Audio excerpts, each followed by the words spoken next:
Hammaga salom do'stlar. Do'stlar, bugungi videorolikimizda sizlar bilan XM Copay Tradingdan bir oyda 650% natija qilish haqida videorolik olib boramiz. Do'stlar, videoni oxirigacha ko'rsangiz batafsil ma'lumotga ega bo'lasiz. Qanday qilib Copay Tradingdan savdo qilishni batafsil tushunib olasiz.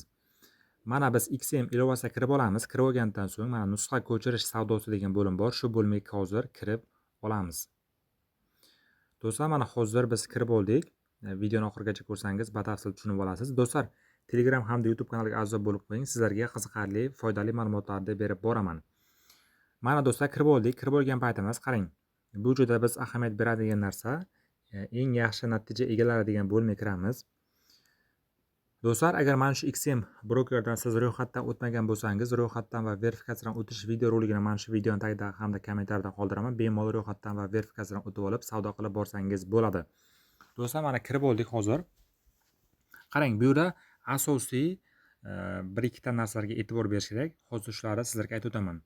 Juda ham ko'pchiliklar misol uchun kirgan payti mana bu treyderda ko'radidagini bir oyda 791% natija qilibdi deb mana shu treyderga qo'shiladi.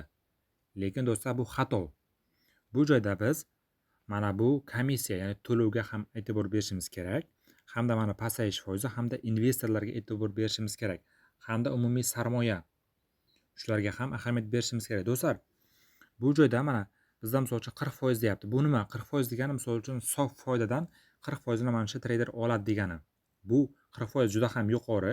Keyin bu investorlarda, bu treyderda investorlar soni juda ham kam, 404 ta.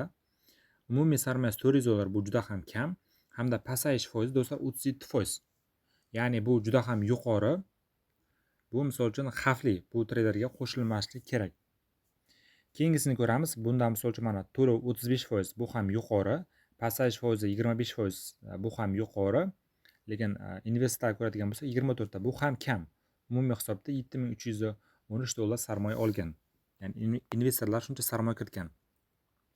Endi mana bu treyderda ko'radigan bo'lsak, mana bir oyda 632% natija qilgan ekan.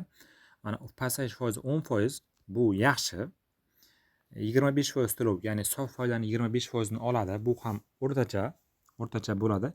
Qarang, investorlar 276 ta investor misol uchun mana shu treyderga misol uchun pul kiritgan. Umumiy sarmoyasi $74,191 kiritilgan. Do'stlar, agar misol uchun Copay Tradingda ishlamoqchi bo'lsangiz, mana shu narsaga ahamiyat berasizlar. Mana bir oylik foydasi ham yaxshi, pasayish foizi ham bu yaxshi. Hamda mana 276 ta odam misol uchun investorlari bor, sarmoyasi ham yaxshi, to'lov ham kam. Shunaqa misol uchun Copay Tradingga misol uchun tradingga qo'shilish kerak. Ya'ni savdo qilmoqchi bo'lsangiz, xuddi shunaqa, ya'ni investorlarga qo'shilib ishlab borsangiz bo'ladi. Do'stlar, xuddi shunaqa tartibda misol uchun ko'rib chiqasiz. Telegram hamda YouTube kanaliga a'zo bo'lib qo'ying. Sizlarga qiziqarli va kerakli ma'lumotlarni berib boraman.